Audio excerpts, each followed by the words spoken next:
Good evening, everybody. I'm Kath Lloyd from Make the Change, and it's Wednesday evening, so it's Let's Talk. And this evening we're going to be talking about handling those emotionally charged and challenging conversations. And most of us, well, I should say all of us, have had those sorts of conversations, and afterwards you thought, didn't really handle that as well as I could have done. Okay. And the thing with emotions, and when we're having challenging conversations and disagreements, they can actually feel like a threat, because somebody's disagreeing with perhaps a thought or a feeling, your point of view, a belief system, and so it can feel really quite personal. And so that's when the emotions start to get out of control, and you can perhaps go into a fight or flight mode, which means your heart rate's going to start building up, you're going to start getting hot, your voice is going to raise up, become higher pitched, and you're probably going to go red in the face, get a little bit sweaty. And that is, when you start to get to that stage, that is when your rational thinking part of the brain can go a little bit array, a bit of out of control, and you start to say things that you wished you hadn't have said. Deep down you might actually mean it, but these the filters disperse, and that's when you start saying things that perhaps you didn't want to say, and shouldn't say, to keep a relationship going. Now, a lot of this is going to depend on a few other things as well. It's going to depend on your own personality type. So are you a defensive sort of a person, or a submissive sort of a person? Are you a quick thinker, or do you have to take your time and be considered about things? Also, it's going to depend on the situation you're in, the people that you are with. So is it work related? Is this to do with your manager, a client, a work colleague? If it's at home, is it with your partner, your kids, your parents, your siblings, your neighbours? And what is the long-term effect of this relationship, or the long-term effect of this conversation? So there's lots of things to consider here, and it's about taking time, isn't it, to be able to make sure that you are putting the right message across, and this is where having strategies in place is really, really important. Have you got to have that conversation now, or can you leave the conversation and come back to it at another time? That is going to make a huge impact as well. If it's at work, you may not be able to do that. And the difficult part is if it's with somebody that you don't know. I've had this before, especially when I was first starting to talk about my book, when Dad became Joan. And I had two really interesting conversations, both with women, both from a similar background, similar age, similar ethnicity. And the one was really positive, really constructive and really supportive. And the other lady was like the totally opposite end of the scale. And she was, she'd got herself in such an emotional turmoil over transgender issues. And I realised very, very quickly that I wasn't going to be able to change her mind. She'd got a one-track thought, and nothing was going to change her mind about transgender issues. And if I had engaged in this argument with her, it could have got way out of control. And thankfully I could see the other side of of the conversation and realised this wasn't the time to have my battle with this lady. And, you know, and she got to the stage where she was pointing the finger at me, you know, and saying, how do you know that your dad isn't faking it? And I just had to really, really calmly say, but I know the integrity of my father. And she couldn't argue with that because, you know, I sort of put a full stop on the, you know, on the end of the conversation, and she hadn't got an argument to come back at me with it. And so this is very much about, you know, taking time, thinking about it. If you can, you know, leave the conversation for another time so that you can all calm down, get your bearings, get your perspectives in order, calm the body down so you can have a rational conversation. And this is where knowing the person that you're having this conversation is important, you know, and this only comes about with experience as well. I was discussing this with somebody the other day, and I had a boss once, and she was very difficult to sort of bring her round and try and have a sensible discussion and get an outcome that I was hoping for. And in the end, I almost had to reverse where I was coming from and go in defensive. And then I got an answer that I was more, you know, content with. And so that was really quite against my nature. So it's finding your way, isn't it? Which is made easier if you know the person that you are speaking to. Okay, so some of the tips that you might need to use is pick your battle. Does this need to be, you know, does it need to be fiery? Does it need to be in your face? You know, is it something that's got to be sorted out, or is it really not as important as you might first think? Is this going to be important this time next week, next month, next year, or can you just let it go? All right, and that is actually a really important tactic to have, is, you know, so that you can keep your sanity, keep a relationship going. Do you have to argue over this point? Can you just agree to disagree? Sometimes you can do it, sometimes you can't. Okay, it depends what the issue is. If it's something that you've got to challenge or sort out, then it's about getting your control, getting your self-control, so that you can think clearly, so that you can acknowledge the other person's argument, so that you can listen properly. And this is really, really important, because if you're both having a go and you're not acknowledging each other and you're not listening to each other and you're just firing comments backwards and forwards, you're not going to get anywhere. Okay, so it's about taking a breather, breathing, so that you can get the oxygen levels, good oxygen levels, going into your bloodstream and going around your body and going up into your brain, so that you can think clearly. So, you know, it's about steadying yourself.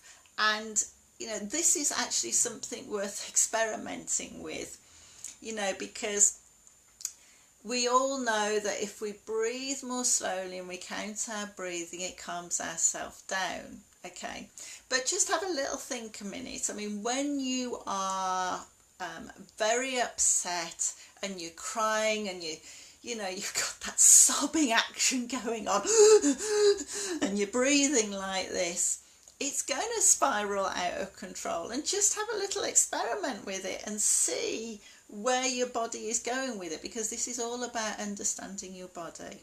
All right, so slow your breathing down so that you can become calmer, so that you can think more clearly, and you've got your oxygen levels going around your body. Okay, think about the other parts of your body. All right, now it might be that you're not in a situation where you can get up and move around. All right, so it's get yourself grounded, get your feet firmly planted on the floor. Okay, and if you're sitting down, just think a little minute about where you're sitting. What is the support there for you, because you might not have any other support in the room. All right, so it's about getting your body some form of support. If you are in a position where you can get up and move around, then just say, do you mind if I just get up and move around a minute? Because the moving action will help your thought and thinking processes. All right, and help you think through the reasoning or the lack of reasoning around this discussion or argument or criticism or threat that's going on in the room at the moment. And if possible, take a break, because it's most likely that the other person or the other people in the room need to take a break as well. And just suggest, actually, would you mind if I went and if I went and got a drink, and offer to get one for the other person as well. Again, that is dispersing the emotion and the thought processes. That is about getting out of the room. It'll give you time to get a different perspective on what is going on. It'll give some breathing space, not only so that you can breathe a bit better, but also, with the emotions that are flying around and that you're picking up as well. Okay, because you do pick up other people's emotions and they will infect you. Okay, so, try and get up, have a little move around. If you can, make a natural break. Before we go any further, do you mind if I just go and get a drink? Would you like me to get you one too? And just that little bit of courtesy, well, you might not feel like it when they're having a go at you, but just that little bit of courtesy, they might think, oh, actually that's really nice of them to do that, and it'll give them time to calm down as well. Okay. And also the other point is that, and this is a really, really good technique that works a lot and very, very well, is descaling. All right, we're not descaling, the kettle here of lime, but it's almost, you could almost sort of connect that somehow. But it's about descaling. And this is really, really a great NLP technique, because if you imagine that, the argument is going on, the pressure is there, the voices are getting raised, and it's like layering of all of these different thoughts and feelings and emotions and behaviours that stacking up on top of one another, and people are maybe starting to get a little bit out of control. All right. Lower your voice, talk quietly. Okay, if you lower your voice, if you soften it, for those other people or that person to hear you, they've got to be quiet. Okay, and it's a very, very good technique to use. Okay, now the problem is you've got to remember to do all of these things, and it's like anything, when you're emotionally riled, you can forget all of these different tools and all of these different techniques. And the last one really is about being patient. Okay, especially if you are a quick thinking, firing person, and you're on the defensive, and the other person, needs time to consider things, to think things through, a slower thinker, an internal reflector. That might really rile you up. So it's about being patient. The other thing, that can create a lot of impatience is if somebody starts to cry. Now, you know, when it's an emotionally charged situation, especially if it starts getting a little bit personal, then, you know, it is a natural response to cry, because crying is a stress release, okay? And for some people, this can really, you know, make them impatient, because they might be thinking, this person's only crying to make me feel guilty, to make me feel bad. They're doing it on purpose. And yes, some people can cry on demand, okay, but not everybody can. And it most probably is a very sincere emotion. And so it is about being patient with people, because not everybody is going to think as quickly as you, perhaps, or they might think a lot more quickly. And, you know, this is where the different personalities, the different mixes of people can make such a big difference, you know, when you are in a challenging situation. So, for example, with my parents, you know, if there is something that I need to talk about that's really important with my mum, I can be very matter of fact, okay, and it works a treat with my mum. But with Joan, who was my dad, okay, when it's a very, you know, it's an important conversation that we need to have, I need to put a little bit of humour into it. So it's about, and this I have learned by experience, especially as I've been looking after them a lot more over the last few years, that I need to put a humorous slant on it and put it in a way that she knows, or rather that I know that she knows that I know, that this is important, that it's serious, and we have to talk about it, okay? And then I know that when she smiles or laughs, that she knows that I know, if you can understand that system, okay? So it's about finding your way. It's about feeling through your relationships with people and finding the best way by using a good mixture of your personality and their personality to find a good outcome on, you know, this emotionally charged conversation. It might be that you just have to say, I'm sorry, I really cannot talk about this now. Do you mind if we talk about this at 9 o'clock tomorrow morning? Or in 2 hours time, you know, so that you know, you're acknowledging that it does need to be talked about. And it, you know, you can be quite honest and say that I am not in a good place to have this discussion at the moment, okay? So this is putting over an I positive message. I'm not in a good place to have this discussion at the moment. I'm afraid I might say something that I don't want to say. And then put an open-ended question on the end. Can we have this conversation at X time? And, you know, hopefully they will come back and say, yeah, that's absolutely fine. That's a good idea. Okay, so I hope those little tips are helpful and will help in the future with difficult emotionally charged conversations.